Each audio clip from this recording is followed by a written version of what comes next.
Okay.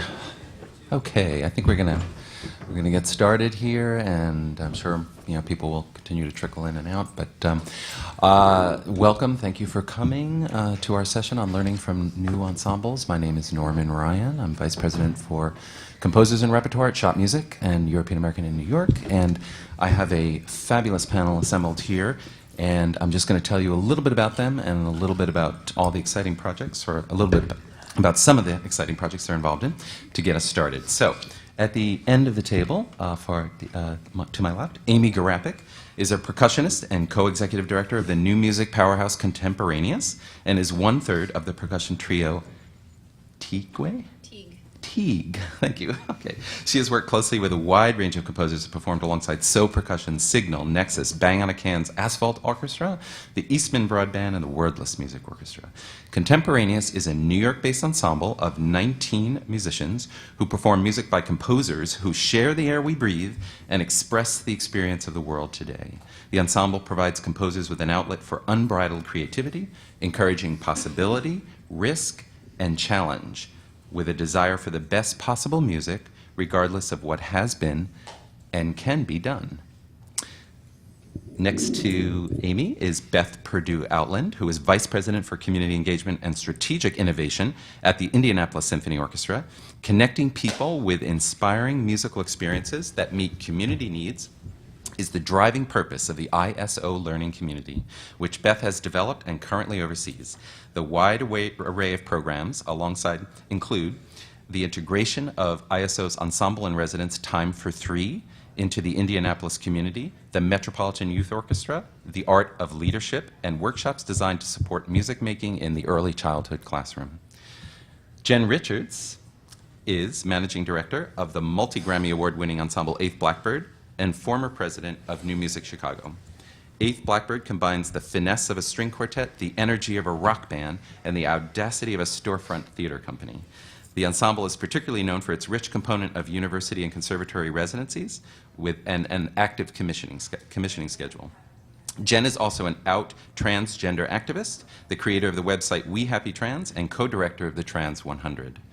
Immediately to my left is Julia Rubio, who is Executive Director of Philadelphia's Pearl Chamber Orchestra and the Hatboro Horsham Educational Foundation. She serves on the Board of Directors for the Arts and Community Network in North Wales, Pennsylvania, and is an Arts and Culture Grant Panelist for the Philadelphia Cultural Fund.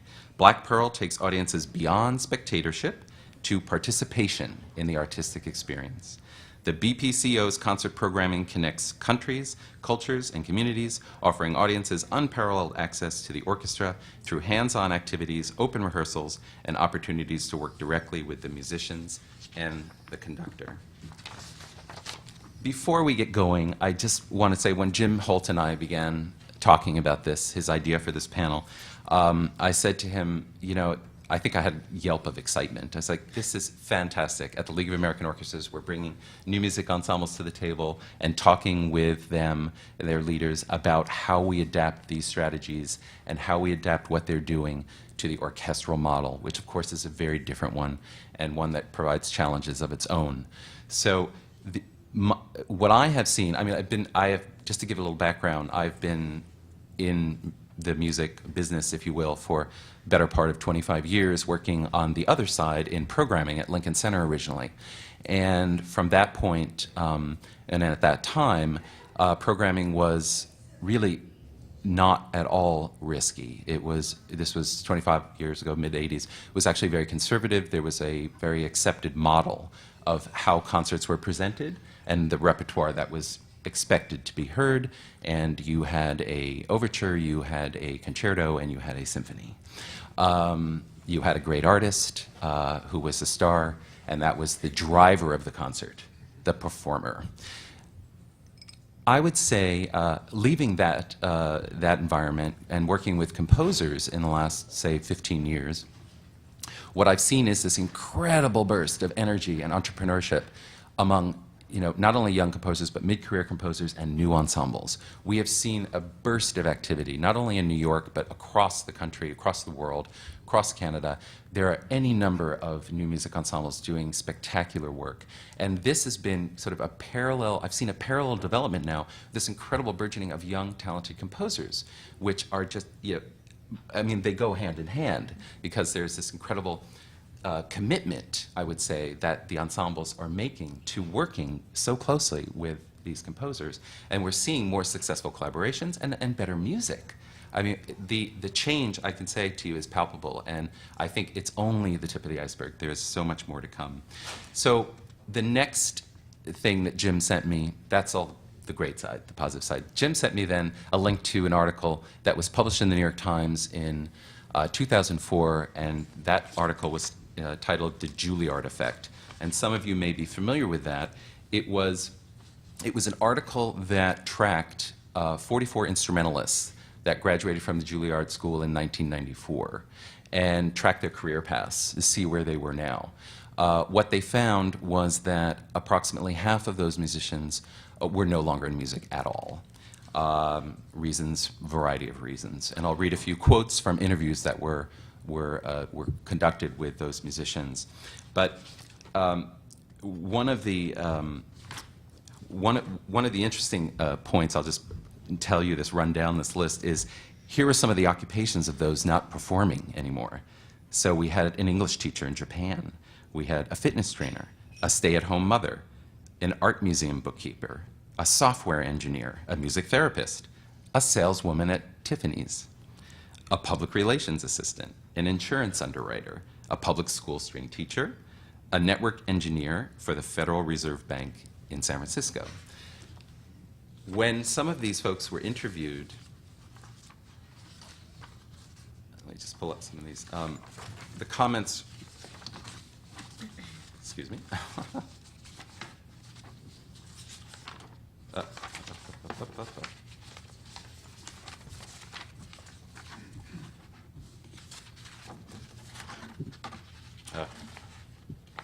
Sorry about that, excuse me. The comments were a variety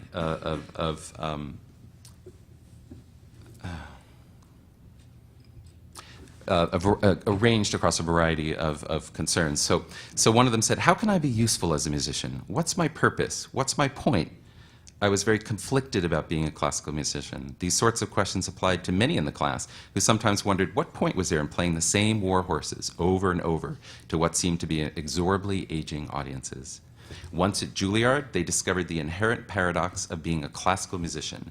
You're called on to be expressive, imaginative, creative, somehow in touch with the mystical reaches of art and individual, but you are also called on to ply a craft with exceeding skill, meshing a complex of minute physical activities in the surface of black markings on a page and the composers who wrote them, often submerging yourself in the crowd, and you do it with all the purpose of making a living.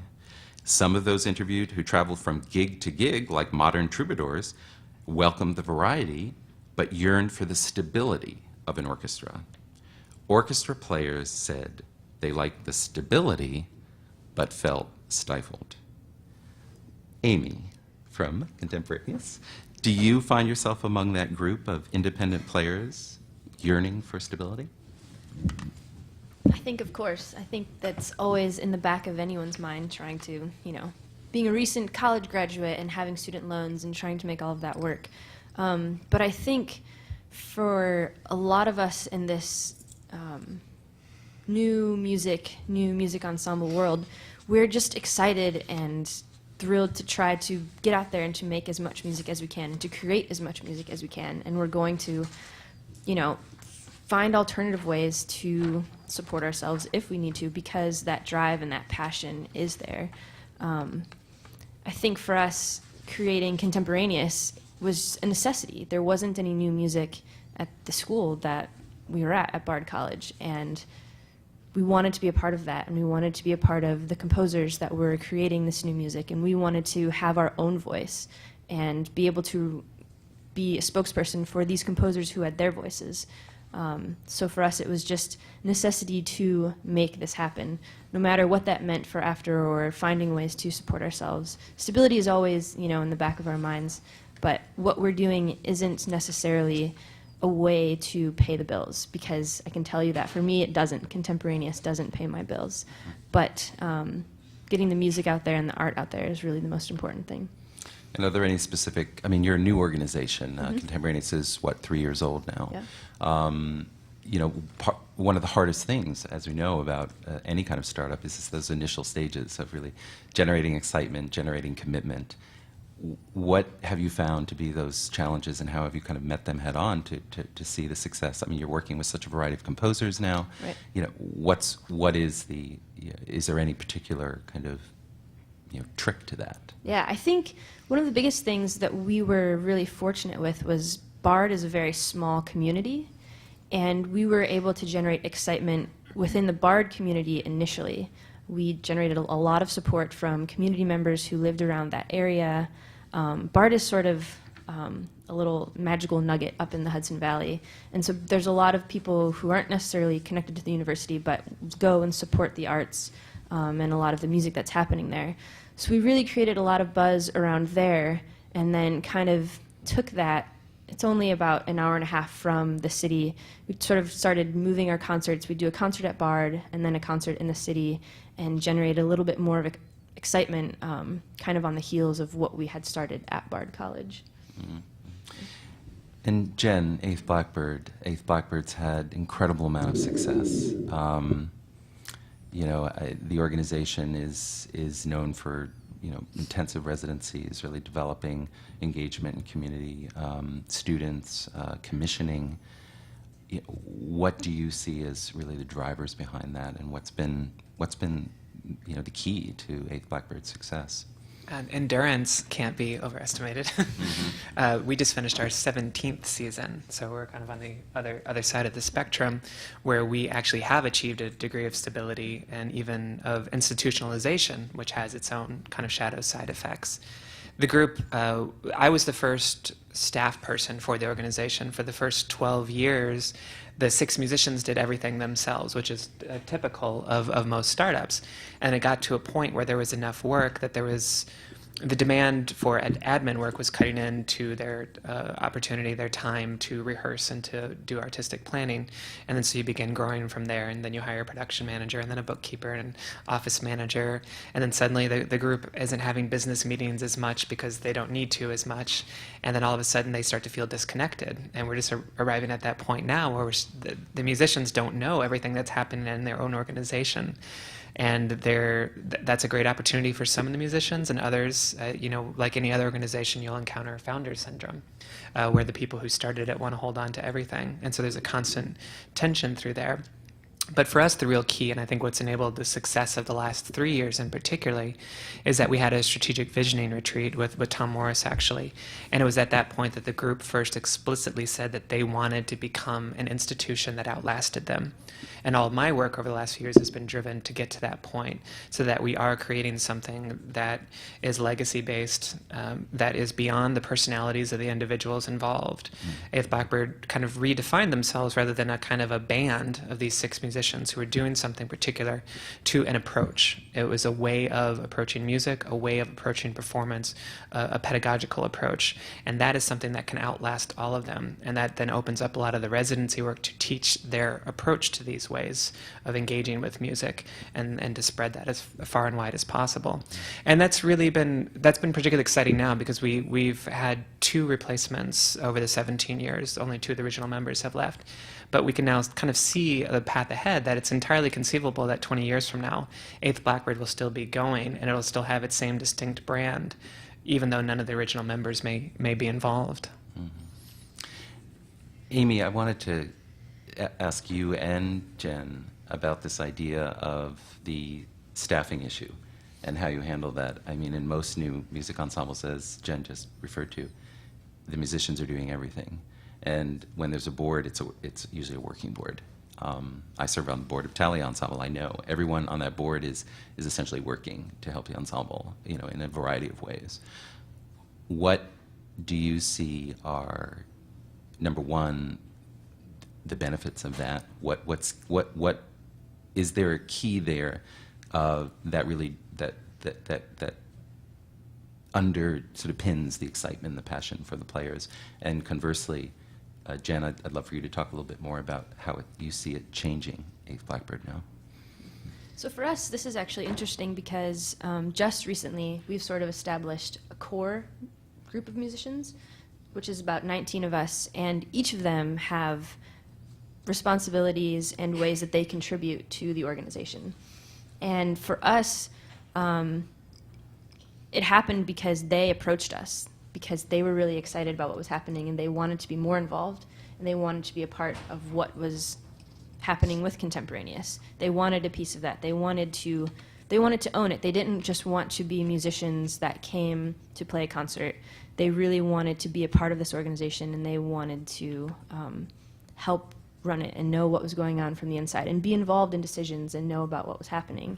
But even for us, this has been a little bit problematic because, 19 people trying to make decisions is not easy. And everyone has an idea, and you can't always please everybody. But it's also been really encouraging because it's just easier for us to get things done. Everyone's really excited. And when they're more excited about it, a lot of our concerts are small concerts in New York City at small clubs or small venues. But people are more willing to, or more excited about really getting people to come to those concerts. It's much more of a community event for us. We're not reaching, these huge audiences, but we're creating a buzz around what we are because our musicians are really excited about what they're doing, which has been really, really wonderful thing. For us, a real pivot point was when I was first involved, we'd have these kind of epic business meetings where we'd go through everything that was happening, and then Eighth Blackbird is 6 big personalities who all have equal say and equal conviction. So everything was incredibly laborious and took way too long. What we did was switch to a subcommittee structure where we actually have 19 different areas, and in each subcommittee there would be 2 musicians, 2 of the 6 plus myself, and the 3 of us would collectively make decisions on behalf of the organization with the understanding if it was something that needed to be brought to the whole ensemble that we could, and then take a vote. And that really helped a lot. And then alongside of that, over the last 3 years, there's just been the professionalization. So where at one point our original violinist, would take a weekend course on how to do QuickBooks, we now have a full-time finance manager that's their specialty. So in some cases it's really easy to take those responsibilities away, but in other cases, if we're doing marketing for a benefit, the musicians might really want to be more involved because they feel like it's directly impacting their brand. Mm-hmm. But again, this tension is just it's always gonna continue between wanting the musicians to be directly engaged, so that, as you say, that they're directly involved and that excitement carries over and it makes them more passionate about what they're doing, and then also having a higher level of professionalism. The production stage manager that I hire now to advance our tech writers and to be on in the venue the day before a concert does a better job than the musicians could do on their own, because that's what she's been trained to do and that's all she focuses on. And that's a level of professionalization that we need in order to command the kind of fees that are going to allow us to continue to grow. So it's just always going to be a tension. And we can see that at the extremes where we have someone like Contemporaneous where everyone is doing everything, up into, let's say, a musician at an orchestra who feels like all they do is show up and play, and even the playing isn't really heard, and that's completely disengaged. So those are the kind of 2 extremes, and how to maintain a level of separation, of professionalization, and engagement in the middle of that spectrum, I think is a challenge for all of us. Thanks. So moving from these ideas of this kind of direct engagement with the logistics, the mechanics, the creation of programs, of programs that go out into the community, with Beth at Indianapolis, how do you kind of confront this idea of what I said earlier, quoting from that Juilliard Effect article, the orchestral musicians feeling trapped or stifled or not involved in a way that is really satisfying for them as a day-to-day player? I mean, are there specific strategies that you're seeing that are working to kind of expand that participation model, in a way, if you will, of musicians in that process, in that sort of creative work that is going on behind the scenes, which we see with both Contemporaneous and with Eighth Blackbird? Well, we are coming at it from a very different angle. We are a large symphony orchestra, more in the tradition of the large symphony orchestra, and we happen to also have an ensemble in residence. As with many of the things that have been developed in my area. It was an opportunistic accident. When we hired a concertmaster, we hired Zach Depew, was the youngest concertmaster of a major full-time orchestra at that time. He also happened to be part of this ensemble, Time for Three, which is three crazy, ridiculously hyper-talented musicians that met together in this classical music institution at Curtis, but found themselves feeling the need to operate outside of the standard boxes that an orchestra offers, and didn't find themselves beholden to any genre. Well, so we have Zach Depew, and Zach Depew says, I've got these friends. So it presented an opportunity for us to say, okay, what if we had this smaller ensemble as part of our organization that could operate differently within the large machine, and in some ways operate faster? Not having any roadmap for this or any game plan, we took them in and we allowed them to first apply their sensibility of the first generation of high-level professional musicians that have grown up with just unprecedented access to world music at the touch of a button, who do not feel beholden to genre. This is what you play. How do we make room for that in our organization? Well, we had, a couple of years earlier, started a happy hour series, a Thursday night, free booze in the lobby, targeted toward young professionals, because all you need to target young professionals is free booze in the lobby, and a shorter concert, right? You just shorten what you're doing on the weekend and everybody will come. Well, we were failing at that. That was not the model. So the first thing we did was to find it within our organization to allow Time for Three to have some curatorial responsibility. We have brilliant people who can program classical concerts, and we have a brilliant pops music director, but we knew we needed something beyond those boxes. So we had to find the fortitude within our organization to step aside and give them the happy hour series and said, let's reimagine that you have an orchestra at your disposal. What would you do with the series? Totally changed the concert format. Now, did that scare us? Oh, yeah. Losing control is not something an orchestra likes to do. And did it scare our musicians? You bet. You want us to what? I remember we had a long conversation with one section about standing. You know, we're going to let you, we want you to stand and be featured in this. And they're like, but we only have one rehearsal. And I said, how many rehearsals do you need to practice standing? So we could figure this out.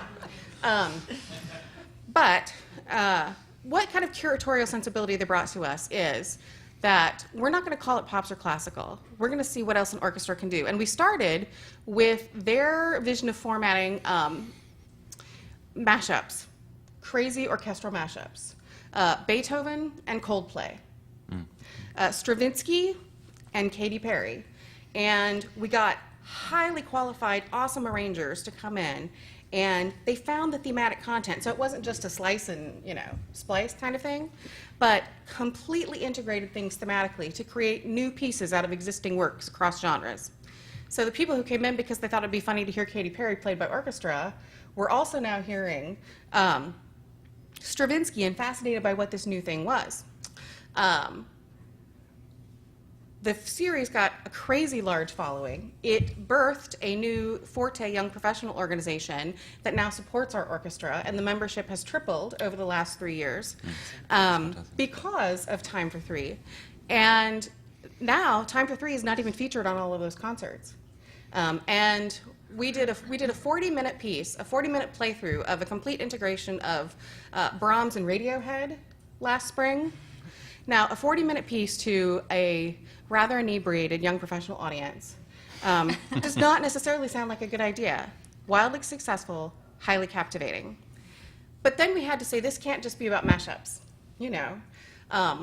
And the orchestra, who saw us placing Time for Three in the community, because they could do pop-ups in all these different locations. It's hard to pop up with a whole orchestra, but you can pop up with this crazy little ensemble. And they were getting this following. The orchestra started to say, why are they having all the fun? What else can we do? And they went from being afraid of what are we going to have to do on happy hour to what's next? I want to know what's next. That led to the composer William Bolcom, one of the most established, senior statesmen of orchestral composition, working in America today. He said, I never want to write another symphony. I never need to. I'm done with that. I'm 75 years old. I don't need to do that. He met Time for Three, saw what they could do, saw what our orchestra could do because they had worked with Time for Three and become more artistically flexible, said, I don't need to write another symphony, but I have this crazy idea I've been working on. So at the end of May this year, we premiered his new work, Games and Challenges, Something Wonderful Right Away, a complete piece for full orchestra and time for three, based on the improvisation work of Viola Spolin, who invented theatrical theater games that evolved into Second City. Played it on our classical concert with Gershwin. Got our orchestra members involved theatrically in the presentation, completely different staging. So I'm finding that by giving them curatorial responsibility, it's expanding the palette of what our orchestra can do. It's intriguing composers and others to come hear it and create for it. And it's expanding our audience's perspective on what it means to go to an orchestral concert and that it can be different. And so it's a very iterative process, and we keep learning from it all the time. Can you just expand? I mean, that's really fascinating what's going on for Time for Three, and it's just so effective and successful. And this idea of Brahms and Radiohead, working together. I've heard about this from other folks. I mean, do you take those out into what types of venues are you going into? Number one, what kinds of audiences are you seeing coming to these concerts? Are they coming back to the Symphony Hall? And a lot of questions here. And are they, what were some of those sort of institutional infrastructure kind of barriers, if you could just expand a little bit more about how orchestras that are interested in this idea, what they would have to face, or what you faced, or what you think could, or how you surmount some of those challenges? Well, at first we had Time for Three work with us for 4 weeks a year. And then the demand was pouring in about, can Time for Three come to my school? Can Time for Three do improvisation workshops at my university? Can Time for Three come to our department store, says one of our sponsors, and engage our audiences there? So the first thing we did was we said we need a stronger relationship. And so now, this past year, we had a 14-week residency. What that served to do was a couple of things. It gave us more time with Time for Three. It allowed us to develop new programs for them on the pop series, classical series, happy hour, and beyond that. It also gave them the stability of being able to play together on a more regular basis. And some of our weeks with them are incubation weeks. We'll bring you all to Indianapolis together and let you work together and work on music, but we're going to leave you alone and not book you every single second of the day. So they become a stronger ensemble. They feed that back to the larger ensemble. So having that infrastructure, we also had to put administrative structure in place and to figure out what are the most effective community assessments. And placements. We also had to let go of some of our preconceived notions about what it meant to place an ensemble. Just 2 weeks ago, we did a Time for Three event at a donor's house with lots and lots of our established donors and community members. And our president, who is new, came up to me and said, "So what's the playlist?" And I said, "I have no idea." And he said, "What do you mean you have no idea?" And I said, "I don't know the playlist because they don't know the playlist. They're going to feel the room, and they're going to put it together on the fly, and they're going to improvise based on what the audience tells them, and then they're going to improvise the transitions between pieces." And he said, "You're okay with this?" And I said, "I'm okay with this." I had to learn to recognize that if I were the only one in the room that was uncomfortable, then I was the only one with the problem. And so to become more flexible and say, I'm going to trust you to do what you do in a location where you're going to feel the audience, and I'm not going to direct every second of exactly what you're going to play, what you're going to wear, how long you're going to play, and how that's going to play out, and be okay with that. So we do have administrative support, both on the artistic and the education and community side, that supports this ensemble. They're integrated with our artistic planning department so that they become curators. And then we're also working on offering workshops within our orchestra. If you want to learn to improvise more, if you want to have fun just jamming together the way these guys do, we're creating that opportunity for you to help change the culture of the organization and how we plan. We need a nationwide adopt a new music group movement for all orchestras. Yeah. Everybody wins. Yeah, it's a great idea. I mean, and when I was thinking about this, I was thinking about, do orchestras take this model and actually collaborate and partner with ensembles like Eighth Blackbird or Contemporaneous or many of Italia or these others? How can we really think about engaging those ensembles with the orchestra as you're doing with Time for Three? I'm wondering with Time for Three, in terms of the orchestral musicians that you're using in the kind of subset, how is that how are they chosen, or how many, or what is there a sort of it's a flexible group, or does it increase and decrease, and do musicians have a say? I mean, do you find musicians say, hey, I want to be with, I want to do that, Mostly we're using Time for Three as a trio, as an ensemble with their own unique brand identity, always tied back into as an ensemble in residence with the ISO. But they bring that brand identity with them, and they also take the brand identity of the ISO out with them when they go across the country. So it works well that way. And then we use them with full orchestra, so that they're seen as part of and working together. Now, when we get to the subset and featuring other musicians, if they know, like for example, we have a crazy good electric jazz bassoonist. I didn't even know that existed. But they found out about that. So Time for Three in the curatorial phase said, we have this unique asset, let's use it. Worked with the arrangers to make that happen. So they're kind of identifying the unique skills within the orchestra and finding ways to elevate them through the full orchestra experience, which is making it much more satisfying for those people who want to stretch. And so people are coming up and going, I play this, I can do this. And they're starting to show off like kids, so that they will be fed into that system of being connected with the arrangers. Thanks. Julia, moving to Black Pearl. We talked a little bit about the sort of socially responsible, civically engaged mission of Black Pearl and what you're doing with the orchestra. How does that play into? I mean, you talked about you're essentially programming the traditional rep, and how is that model in your mind changed what you're seeing with your audiences and with your musicians, the engagement we're talking about with Beth? What is the sort of driver there?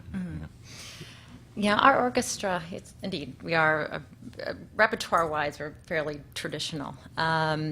Of the changes, one big difference you'll see on our stage is that we have a diverse mix, ethnic diverse mix of musicians. Our conductor is a African-American woman. And our mission is to normalize diversity within the field. Interestingly for me, and I think for the other folks involved in our orchestra, getting involved with Black Pearl was a sort of personal journey. I've been involved with the with classical music for many years prior to getting involved with Black Pearl, and realized from a personal standpoint many stereotypes and assumptions I had about audiences and about what a new audience is and how an orchestra fits into the community. And this soul searching that I was not necessarily prepared for, although shouldn't have been shocked by, was something I think a lot of our musicians and people on our board went through. And one of the biggest things that has sort of laid the foundation for the way we think about our concerts and our role as a socially responsible institution in our city is that historically the experience of participating in classical music for many members of our community has been a very painful one. And this is something that sort of, hit me like a ton of bricks. Oh my gosh, there are people who come into our concert halls and they feel pain. They feel like I'm not welcome here. They feel like I can't participate in classical music in my community, but I also can't go to the traditional concert hall because I don't really fit in. Our answer to that is evolving constantly, but our first step has been to ensure that the folks on stage reflect the people in our community. Philadelphia, where our orchestra is based, has over 50% of non-white population. For our classical music, our orchestras, non-white audience members make up about 2%. 2% of our audiences. I mean, this is crazy. I mean, so this is, there's obviously a huge disconnect. But having the people on stage who reflect our community just isn't also enough. Because we're talking about years and generations of not having a relationship with many communities. So it starts with us changing our vocabulary, not using words like minority, not using words like inclusion, because it's like, well, we have the answer. We're going to bring you into our world. I mean, it prevents a two-way street. We think about being civically engaged and socially responsible as opposed to outreach. Those things make a huge difference.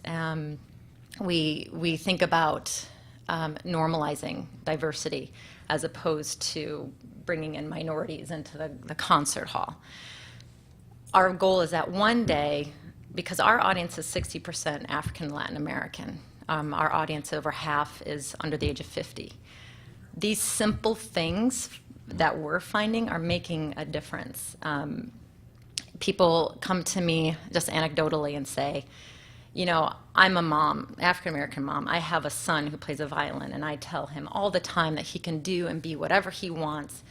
He can be a professional violinist. He can, you know, just practice and work your hardest. But I can't take him to a symphony orchestra concert and show him that there's someone there who looks like him, or speaks for our Spanish-speaking communities, or Asian communities, and, you know, you name it.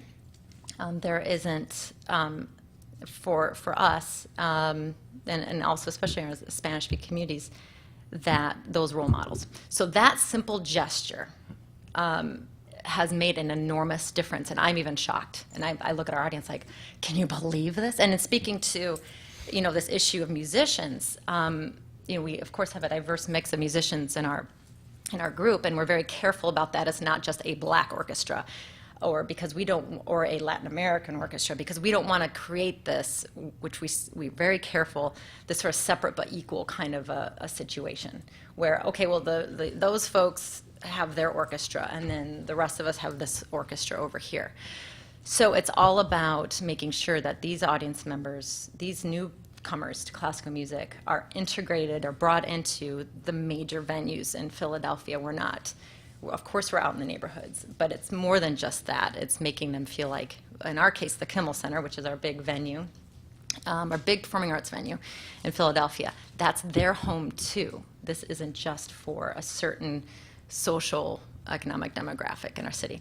The other piece of this, because it's not just about having people on stage that have, you know, represent different communities and backgrounds, but it's also creating a hands-on component, and we recognize that as very important. You know, how do we do that with orchestral music? It's very hard.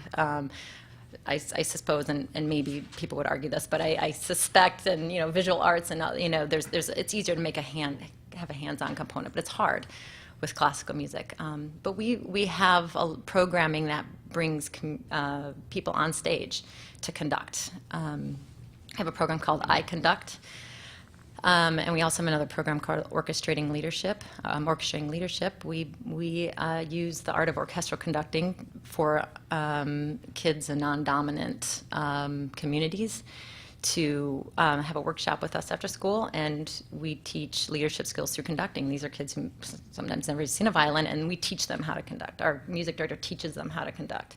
It's incredible. And having concerts or having events where we'll play Beethoven 5, something people recognize, and we're just grabbing people from the audience, come on up, try it, conduct it. And it's amazing. It's amazing to see that interaction. And it's simple. It doesn't cost anything. We don't have a big budget. We can't do big flashy things. We don't have a venue. But just thinking, like, why not? Just asking ourselves that question all the time. Why not? It's liberating. I love this I Conduct program. I think that was such a revelation when I was looking at some of the videos on your site and seeing kids do this and the participation level. What's coming out of that with these kids? I mean, can you talk a little bit more about the direct experiences the music director has had with these kids, or that you have had, or how has it, you know, changed their experience, their life, what they're doing? Are they then taking up an instrument? Talk to us a little bit about that. I'm just curious. Sure. Well, I guess I'll speak to our sort of after-school residency program. It's a 12-week where we teach these kids how to conduct. Our goal isn't necessarily, maybe in the spirit of El Sistema, I guess, for those of you who probably in this crowd know that quite well, isn't necessary to create musicians. What we're doing is showing these kids and helping these kids not only empower them as individuals, that because the idea of a conductor's baton and being on the podium it's a powerful position to be in, and you're expected to speak to adults in an articulate way. You're expected to be confident. You're expected to have a certain physical demeanor. There's a lot there. And we put them in front of our professional musicians. We have very high-level conservatory-trained musicians, and we put them in front of them, and we tell the musicians, don't just play the way it's supposed to be. If they're not doing a good job, play terribly. I mean, just so the kids get that direct feedback, and they're expected to articulate their ideas and what they want. So it's as much about self-empowerment and using this to empower these kids as individuals, and a lot of them are chronically truant. A lot of them, we've had kids who are homeless, and we've had kids all kinds of very difficult situations. But what we found is that this creates these kids who have come through our program, and we're working on just internally how to track these kids. And it would be foolish to think that 12 weeks with us is going to completely change their life and their circumstances. But we do see throughout the course of that 12 weeks, these are kids who come in and they don't even know what a violin is. But at the end, they're speaking articulately. They are composed, and they are conducting the beginnings of Beethoven's symphonies, and and they're making eye contact with some of these kids. They're not even making eye contact with you when they first come into the program. So all of that is very experimental for us, and we're sort of learning how to capture this and how to make this even richer and more dynamic in these kids' lives. And do you also bring the community or the kids into the Kimmel Center? Is that part of the programming? And we're very careful about the way we choose our venues for everything we do because of our mission. What we try to avoid is always having, like I said, all of our stuff in the neighborhood. Again, that's an important part of what we do, but we try to avoid sort of 50 tickets in a bus, as I'm sure you know what I'm talking about. We'll just bring these kids in because we feel, and this is in our community, it may be different in your communities, that this tends to feed the problem. The experience is, if you're out in the neighborhood, if you're not white, if you don't, maybe English isn't your first language, you're sort of brought in for a special concert. You are, you're still, despite the best intentions, it still creates this, we'll bring you in, but you're still never really become part of the main concert audience. So our goal is that, things that we do, we try as much to be in mainstream. And we're lucky because we're a very excellent ensemble, and we're respected in Philadelphia. But we work hard, and we get a lot of people who say, well, you should be out, in the black neighborhoods. You should be out in the Spanish-speaking neighborhoods. All your concerts should be out there. And yeah, that's part of it, of course. But we got to bring those folks in so they feel like the mainstream cultural and arts experience belongs to them as well. And if we can be a catalyst for that, then we've done our job. Yeah, and that was why I was asking that question, because I think it's important, that aspect of it, really letting these communities, letting these children, these kids know that they're welcome in these venues. It belongs to them. That it belongs It's part of them. that, Yep. of what is part. This should be part of their life experience, Mm-hmm. and make that. Right. Those kinds of techniques you're talking about to Not just during Black History Month. not during just for Yeah. a kind of token event. I want to circle back to Amy and Jen, and so you've heard now, Amy, some of what Black Pearl's doing, some of what the Indianapolis Symphony is doing. Amy, what is there any challenge you would give to these folks or orchestras in general about what they could do, what more they could do, what excites you about what we've heard, and why, and would you maybe make the move to an orchestra? Good question.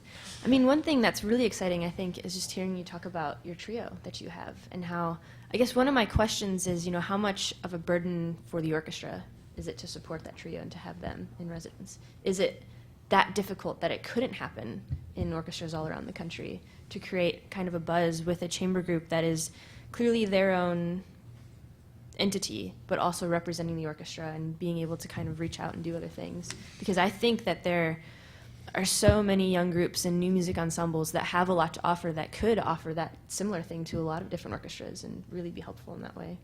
I don't know if you have an answer or...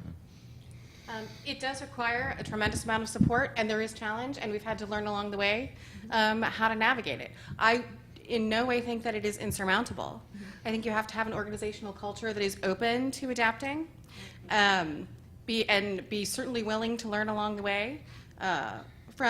You have to be prepared from a financial perspective to support it.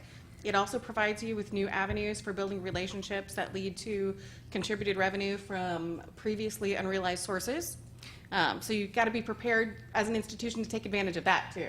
You know, your development department has to be willing to work with you and be ready for those kinds of things. And then you do have to have an infrastructure. We had to allow and allot time, staff time on the artistic side, on the community side. We had to change and elevate sort of our production capacity and expectations to meet the artistic vision that they were bringing to the table. So you have to be prepared that there is a lot of work involved and there's structure that has to be built. But it's all forward thinking, and then all those things you learn are applicable across the board. So it's an investment as opposed to a burden, in my opinion.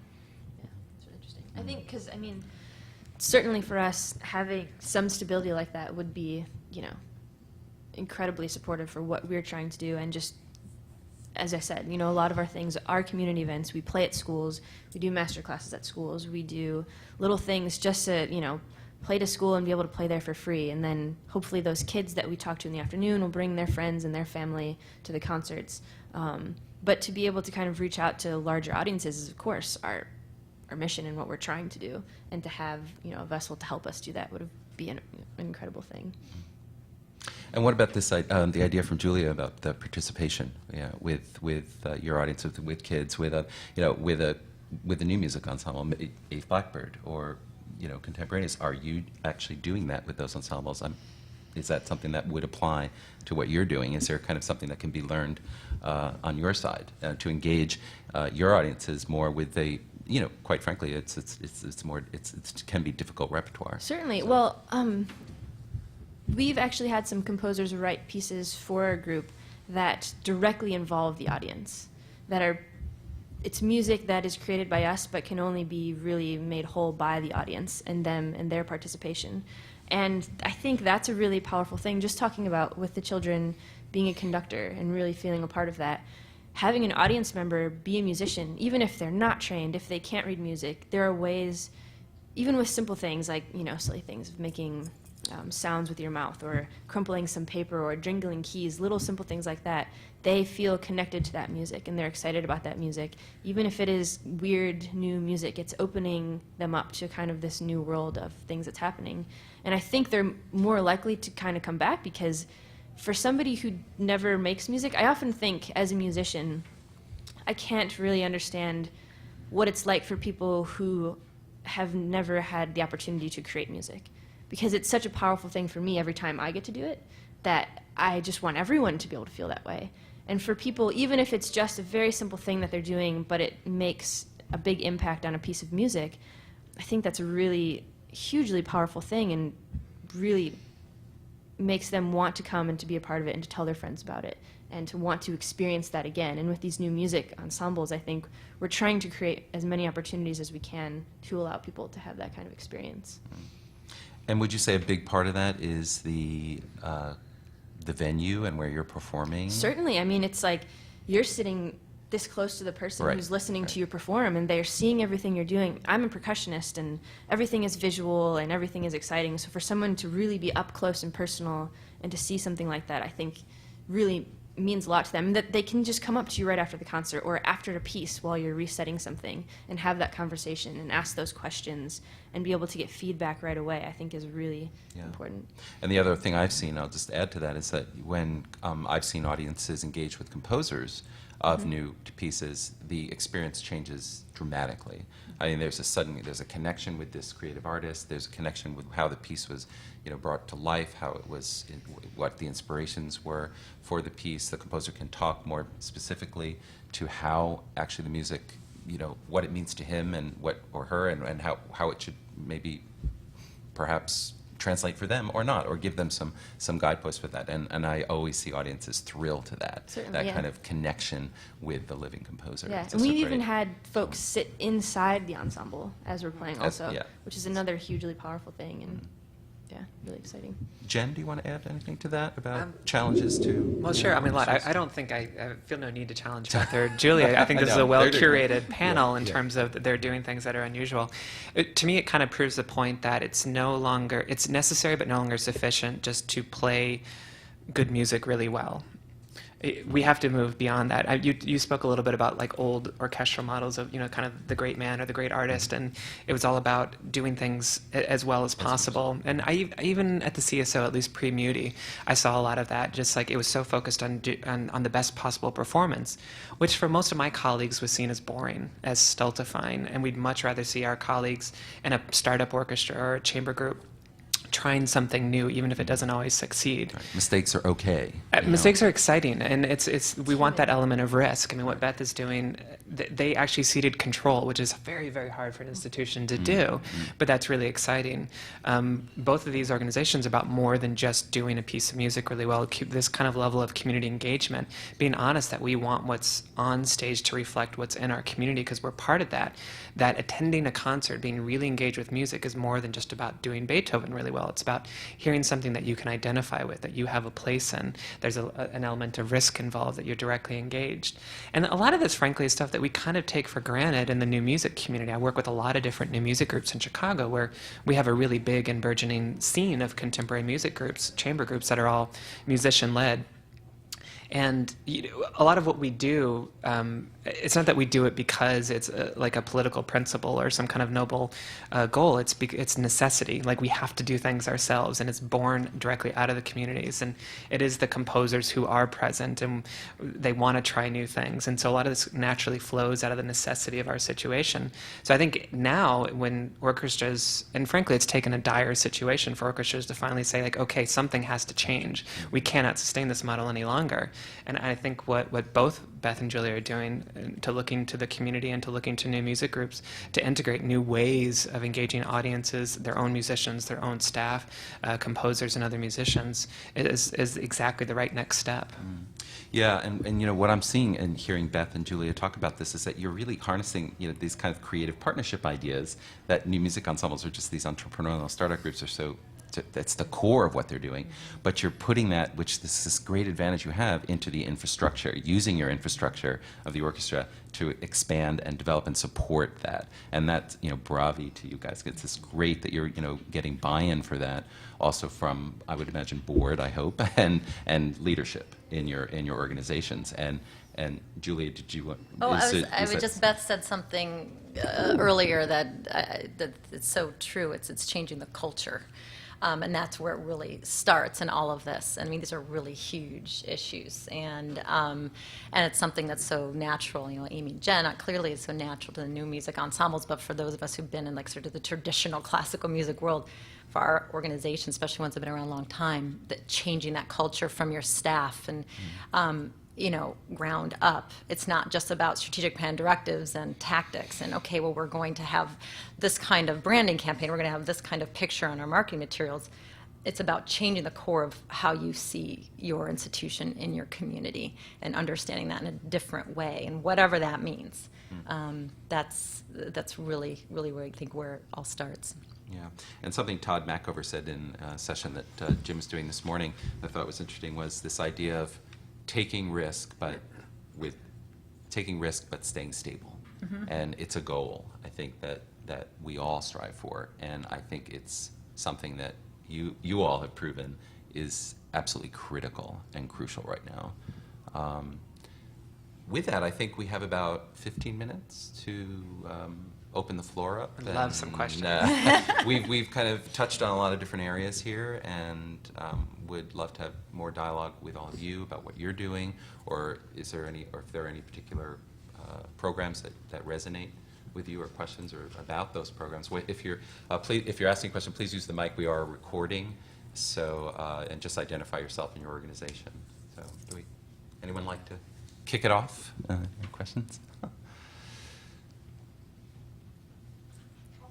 No, thank you. Thank you.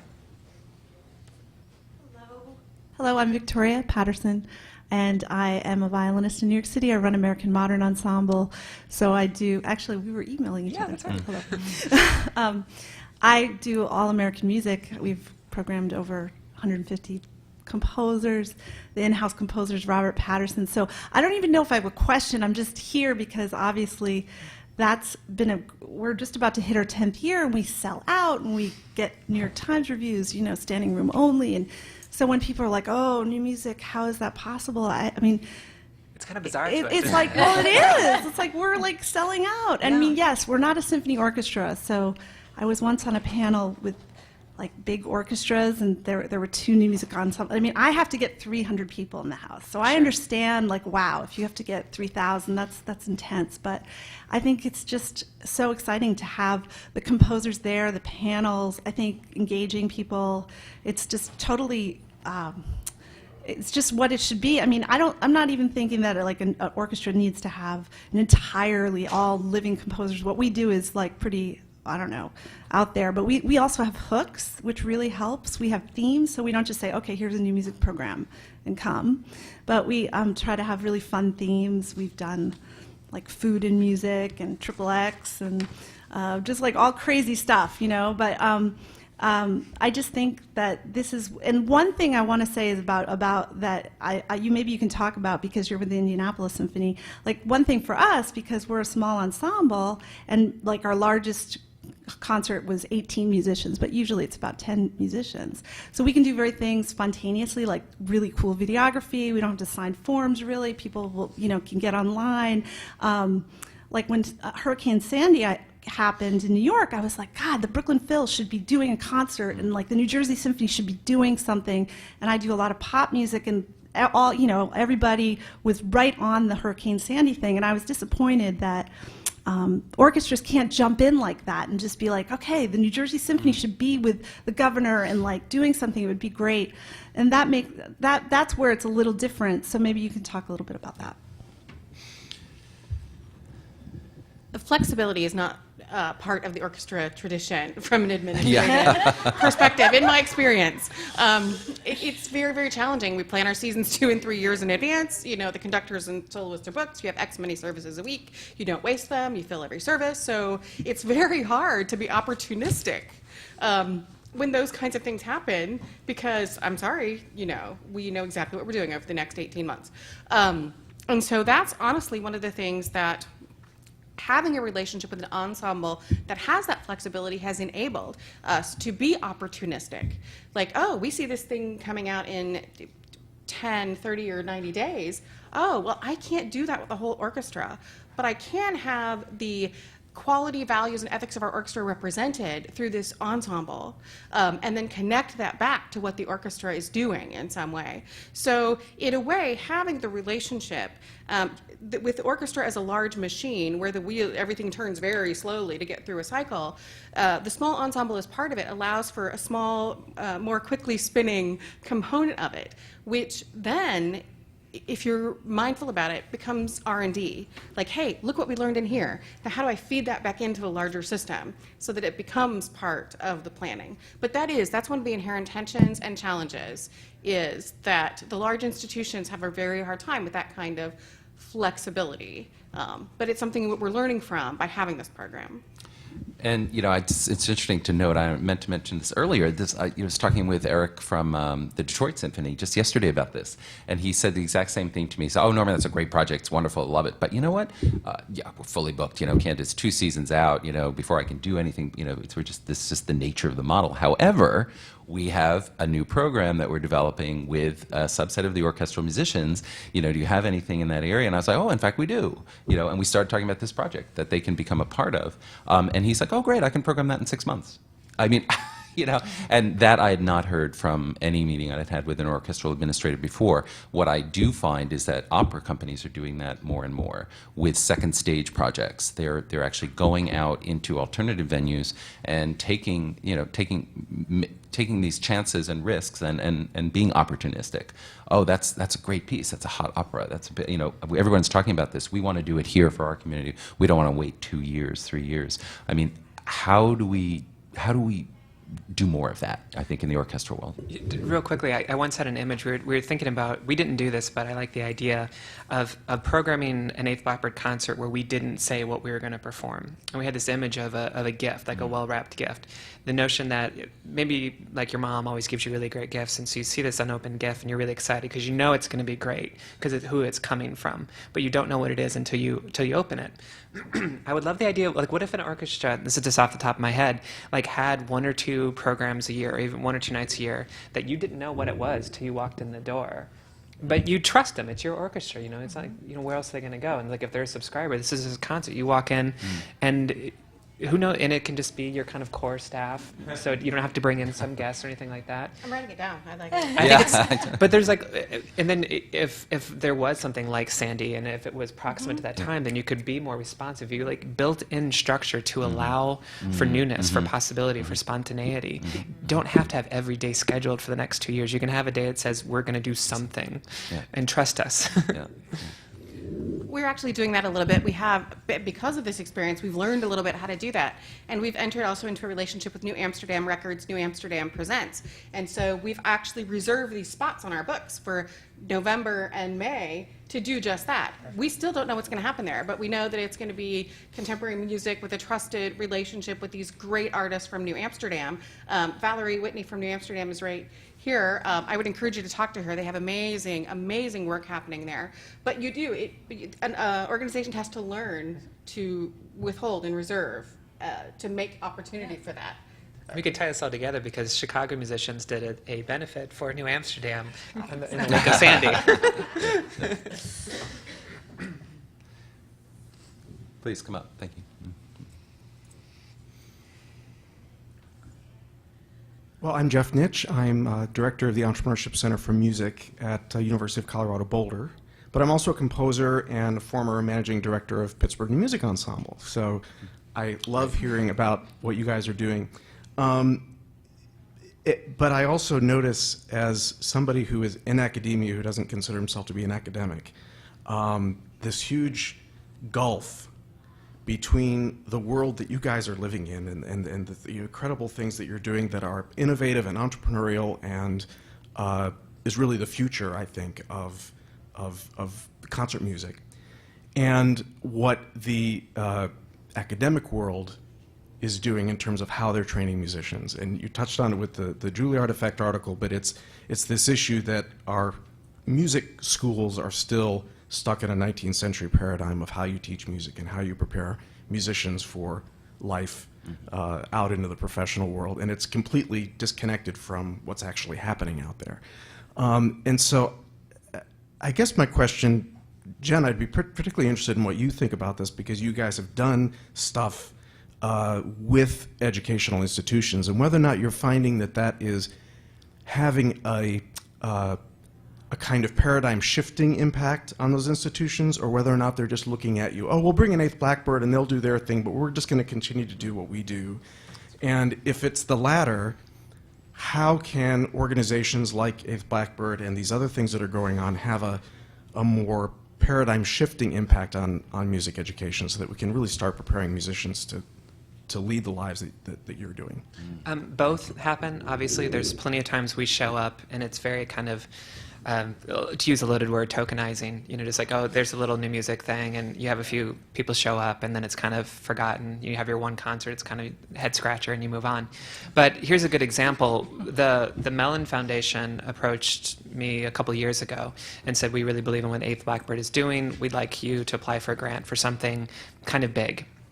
We decided that this is right about the time that we were really thinking about our legacy and about taking the Eighth Blackbird, the approach that they had kind of carved out of their own, their approach to music, to programming, to pedagogy.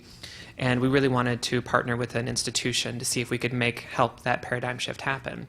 And it quickly came down to two institutions, a very obvious choice and a kind of a long shot. The obvious choice was Oberlin. Eighth Blackbird emerged out of Oberlin. There's a culture of new music there. Because of that fact, we chose not to go to Oberlin, which was it was a very difficult decision for us, and we hurt people very close to us when we made that decision. Instead, we went to Curtis, which is a very classically traditional conservatory. But the idea was that there, our approach would have a greater impact than anywhere else, specifically because it was so much the old paradigm, and because they turn out so many, concertmasters and leaders in the fields, that we really felt like the impact could be the greatest. If it's successful, and that it's an if, it will be because of a few key people at the institution that have buy-in. And that's always the key. It's building that relationships. We've talked a lot about trust. You have to have people who are willing to take a risk with you and who are accountable and who believe in it and are committed to it. So that, it's a particular professor or a dean who's really pushing their staff and saying, this really matters. You need to come. You need to check this out. And then there are a lot of little things like, articles like the Juilliard Effect make it really clear what we all see, which is it's really hard to carve out a career in music. You can be the best musician coming out of one of the best conservatories. There's no guarantee that you'll get a job, and even if you do, that you'll enjoy it. What groups like Eighth Blackbird are carving out is a different way to be an engaged musician. Our newest violinist left. She was the assistant concertmaster at DC National Opera. She left the very cushy position to come join Eighth Blackbird because she wanted to be more engaged musically, artistically, even administratively.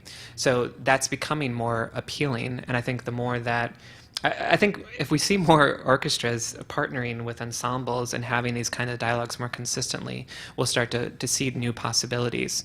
But again, I think it's going to take anyone who hears these conversations and who really cares about both the future of music and about careers for the musicians who, I always thought it's really it's almost cruel that we allow so many musicians to matriculate when no one tells them, like, listen, you're probably not going to do this for a living. It's fine if you just want to go through this training because you really enjoy it and you're going to be an amateur musician, but this is not what you're going to do for a living. We need to be more honest about that. It's deceptive and it's cruel to not be more honest about that. So we need to start being more honest and then showing other alternatives to a traditional orchestral path. I just have an add-on. It's a great question. Are there any particular institutions, though, that you're finding with the residencies at Eighth Blackbird that are actually implementing change with the the approach for conservatory students and giving them more tools for possibly going out there and not being a professional musician? Well, I mean, Curtis is the obvious one right now because that's who we're working with. NEC with their entrepreneurship program is another obvious one. I know that there's more out there. The musicians, frankly, could speak to it more than I could because they're on the ground and they actually see, which teachers are doing what. Yeah, and whether it's just spreading through, as you say, the need to spread that through, a much larger educational network. Right. Because the Juilliard Effect, if you read the article, if you haven't read it, read it. It's can be very disturbing. I mean, some of the quotes from those former conservatory students. But we all need to advocate. That's the key. Like, we're all responsible for this. Julia's almost kind of put me to shame in a sense because what I do outside of music has a lot to do with community engagement and making sure that everything I do represents the community I'm involved with, which a broad population of class and race and ethnicity and all kinds of things. And I don't have those discussions in new music because it just seems so far-fetched and impossible, and she's proof that it's not impossible. That we need to have these conversations and we need to advocate and be accountable. We have time for another question? Or? Yeah. We have time for my question. Oh, good. And thank you, Jim, for pulling us all together. I really appreciate Yes, that. thank you. I thought you were coming to cut us off. This is I'm Jim Holt. I work at the League, and I don't want to hijack this session or anything, but I want to throw out a question for all of you that came up in the previous session that I think might be helpful. I know that a lot of people in the room are from all over the country in different size communities, and probably from almost no budget orchestra to probably very large budget orchestras. And I think it'd be a great way to maybe wrap up, even just to get some either advice or challenge from you guys about what they can do. So, from Julia and Beth, maybe, what kind of advice do you have if people want to take a first step towards some of the kinds of projects you're working on? Or maybe from Jen and Amy, how would you challenge them to take whatever that first step is or second step is to doing the kind of work that you'd like to see happen? So I just want to leave that, maybe with each of you could touch on that. That'd be great. And thanks. Julie, you want to start? Go down the line, I guess. Sure. Well, first of all, don't be too hard on yourselves. I tell myself this a lot. You sort of beat yourself up. We could be doing more. We're not doing enough.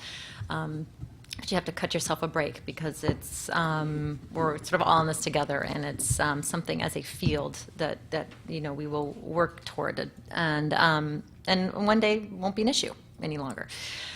I would say a really good first step, and something I work on, and it's something that has sort of come to me just in working with different communities, is to get out in the community, volunteer with organizations that have nothing to do with music or the arts.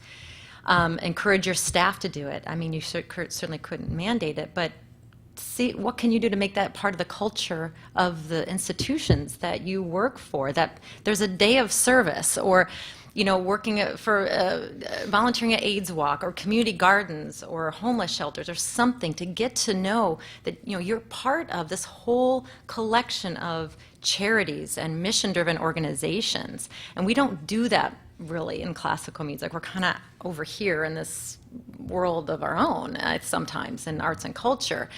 And sure, we'll have sort of maybe one-off partnerships or something like that, but really helping institutionalizing that sense of social responsibility within your staff and within your organizations, I think, can help start to shift the way you think about and make some of these changes organic and natural. I think that is a no cost sort of first step in making change. Yeah, I mean, the same. Listen to these two and what they're doing. Listen to your own communities and really get engaged. Partner with young organizations, with new music groups. Take risks. Take risks.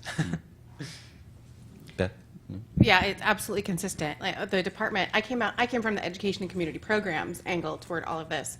And, our philosophy is to connect people with inspiring musical experiences that meet community needs. And to do that, you have to start with the community need. You have to know and live in your community. And your musicians are part of that. So don't leave them out of that building community relationships. How are they engaged in volunteering, and what do they care about beyond the orchestra? Because they're the people with sticky tentacles who are going to draw people back as well. And also that risk tolerance. You have to develop an ability to not be afraid to fail and learn from it, and beware of those people who say, "I told you it would work," instantly. You got to have some thick skin about that. Yeah, I'm just real quickly building on that, just because that is the other side. We always talk about risk, but that being comfortable with failure, that goes along with risk. I've had a lot of successes even outside of music, and I'd say about 90% of anything I've started has failed, but then you get known for that 10%. Yeah, it's about the at-bats. I've had a lot of Exactly. Yeah, for me, I mean, you guys all said such wonderful things. I think, and I agree with all of them, for these startup groups, like what I'm a part of, we're 3 years old, and we're just looking to get out and to play and to be involved. And we have a buzz in our little communities. And I think our audiences and our communities would be excited to see us as a part of something. And we, are excited to work with other musicians in larger organizations to build relationships, usually for little to no money. So, we're always looking to help and just be a part of more that's going on out there. Yeah, and I would just add, don't be afraid to talk. Use all the resources available to you. Don't be afraid to talk to composers. Don't be afraid to talk to publishers directly. If you have a project in mind, you don't have a lot of money for it, doesn't matter. Talk to people, because guess what? The idea here is getting the music out there, encouraging you to take risk, not discouraging you. So that's one thing I would just add. Yeah. I'd like to make a comment, if I may. I'm Carol Mallett from Indianapolis Symphony. I'm a full-time corporate volunteer. I'm just a volunteer. I'm a retired school administrator. And I think the key word is engagement. That is the key word, because with our time for 3 at Indianapolis, they are our rock stars. Yeah. And we don't call them our rock stars, but out in the donor group and the concert goers and so forth, they are tremendous. Their personalities engage. Beth is always constantly working for engagement with the donors, and we had a donor concert with just time for 3.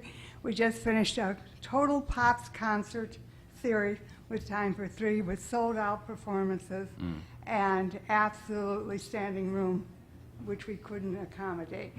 What I'm saying is the word engagement. On the other side of your coin, which you are staff people and in the business, as a donor and as a volunteer, I think those are engaging people that would help you a great deal. Very good point. Thank you for that. I'll Excellent. just say, I think there's something to be said about bringing those folks in who can make those connections, have those dynamic personalities, and just getting out of their way a little bit. That's also key. I remember once talking with a woman, part of this huge, very successful music school, community music school, and they had this incredible outreach in the Latino community, and I met with her, what's your secret? What did you do in your strategic plan, to make this happen? Really, it came down to one person. There was this one person who just did it, and they let her do it, and they made it, made it their own, but that, it often does just come down to people, and talented, dynamic, and engaging people, like Time for Three. Well, I just wanted to point out that Carol Mallett, God love her, fantastic volunteer donor, loved the orchestra way before any of this other stuff happened. And a lot of times you hear from orchestras, well, if we do this new scary stuff, it's going to alienate that group of people who loved us. Guess what? For the most part, it doesn't. It really doesn't. Our senior citizens then. There you Yeah. go. Yeah. that. So- Yeah, our happy hour concert is the young professional crowd, the high school hipsters, the college hipsters, and the subscribers who love to see all that energy in the audience. Are there a few people that go, that's not for me? Absolutely. But if everybody loves it, you're probably not taking a big enough risk. Right. So Said. don't be afraid. That's right. Okay, well, thank you all very much for this. It's inspiring. Norman. Keep up the great work. Thank you, everybody, for being here.